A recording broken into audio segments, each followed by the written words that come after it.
ہم 3 منزلہ گھر میں رہتے تھے۔ زیادہ تر فیملی ممبرز نیچے کے 2 فلورز پر تھے، جبکہ اوپر کا فلور ہم نے ایسے ہی بنایا تھا کہ اگر کوئی گیسٹ وغیرہ آ جائے تو اسے ٹھہرا سکیں۔ یہ گرمیوں کے دن تھے اور میری سمر ویکیشنز چل رہی تھیں، تو میں نے اپنی امی سے اجازت لی کہ میں اوپر والے فلور پہ رہنا چاہتا ہوں، وہاں ہوا بھی اچھی آتی ہے اور اے سی وغیرہ بھی لگا ہوا تھا۔ امی نے اجازت دینے سے پہلے مجھ سے کہا کہ رات کے وقت چھت پر مت جانا، کیونکہ وہاں سے اکثر آوازیں آتی ہیں، اور رات کو ٹیرس کا دروازہ بھی مت کھولنا، کیونکہ چور وغیرہ وہاں سے گھر میں داخل ہو سکتے ہیں۔ میں نے حامی بھر لی اور اپنا سامان شفٹ کر کے رہنے لگا۔ میں رات کو ٹی وی دیکھتا رہتا تھا اور 2 یا 3 بجے سے پہلے نہیں سوتا تھا۔ ایک رات میں ایسے ہی ٹی وی دیکھ رہا تھا تو مجھے سیڑھی کے سرکنے کی آواز آئی۔ یہ سیڑھی ہمارے چھت پر پڑی رہتی تھی، جو کہ ہم کبھی کبھی واٹر ٹینک کو صاف کرنے کے لیے استعمال کرتے تھے۔ مجھے بہت حیرانی ہوئی کہ چھت پر یہ کون ہو سکتا ہے۔ یہ آدھی رات کا وقت تھا۔ مجھے عام طور پہ اندھیرے سے ڈر نہیں لگتا تھا، تو میں زیادہ خوف محسوس نہیں کر رہا تھا، لیکن مجھے تجسس ہوا کہ یہ کیا تھا۔ خیر میں سو گیا اور اگلے دن صبح چھت پر جا کے دیکھا تو سیڑھی اپنی جگہ پر موجود تھی۔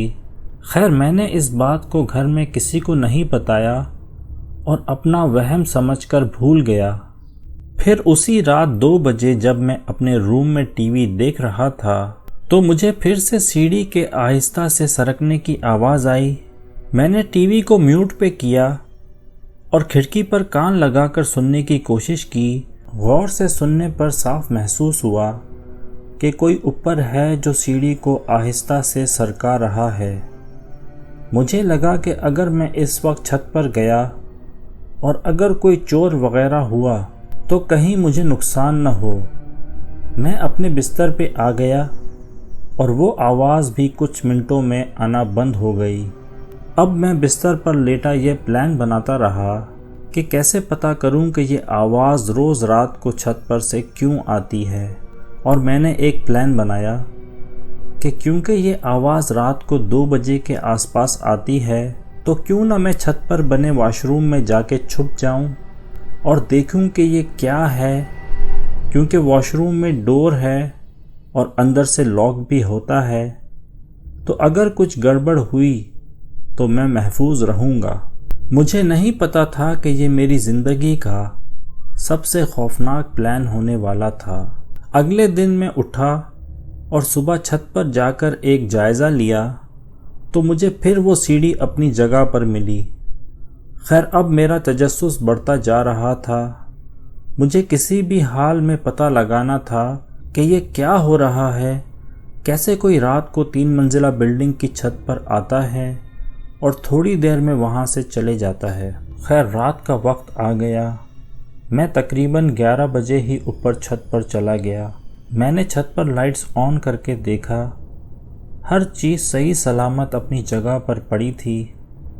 میں نے لائٹس آف کیں اور پانی کی ایک بوتل لے کر واش روم میں جا کے چھپ گیا۔ ڈور کو میں نے اندر سے اچھی طرح لاک کر دیا اور اب انتظار کرنے لگا کہ دیکھتے ہیں کیا ہوتا ہے۔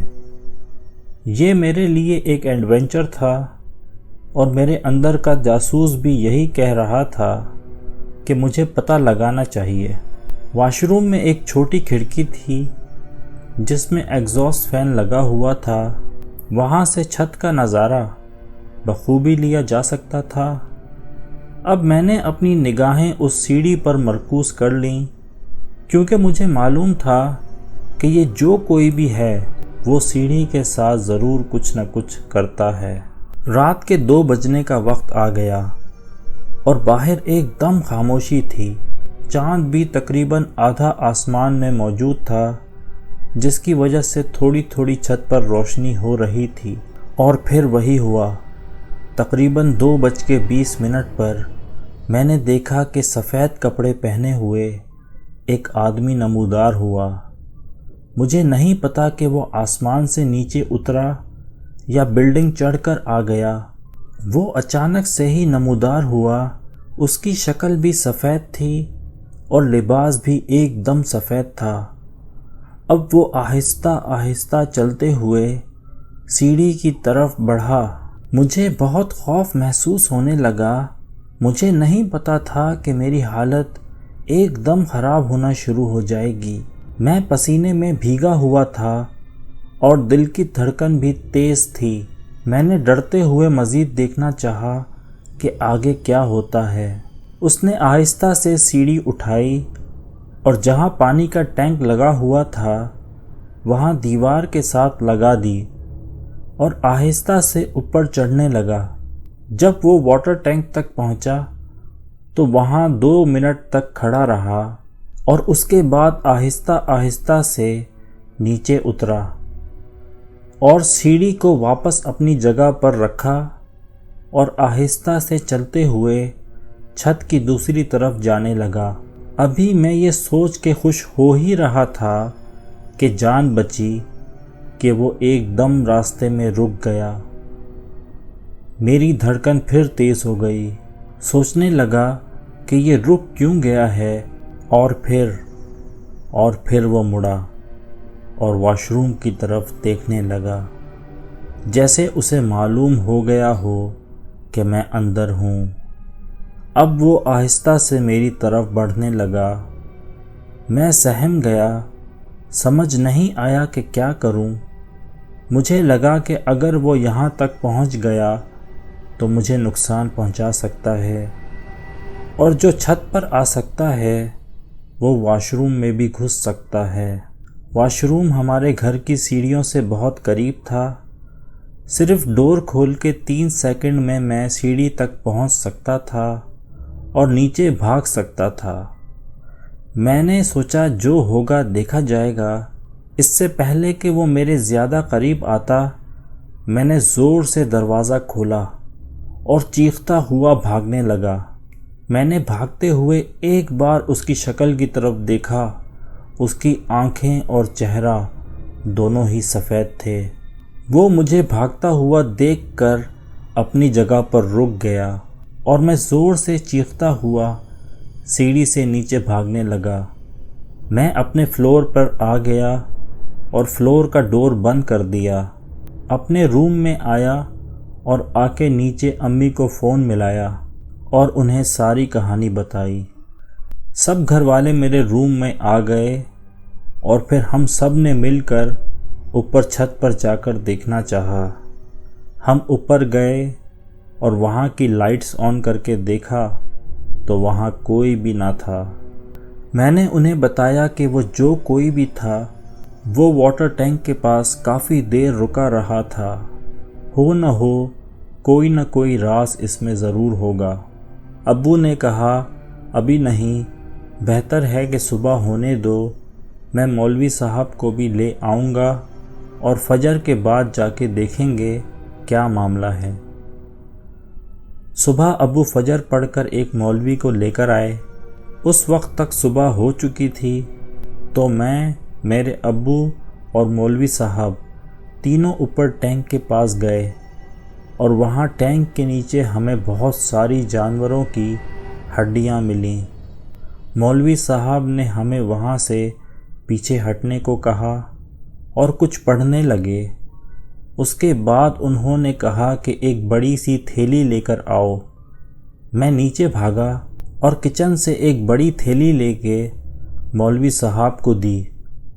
مولوی صاحب نے وہ تمام ہڈیاں اس تھیلی میں ڈالیں اور کہا کہ میرے ساتھ آئیں، ہم اسے قریبی قبرستان میں جا کر پھینک آتے ہیں۔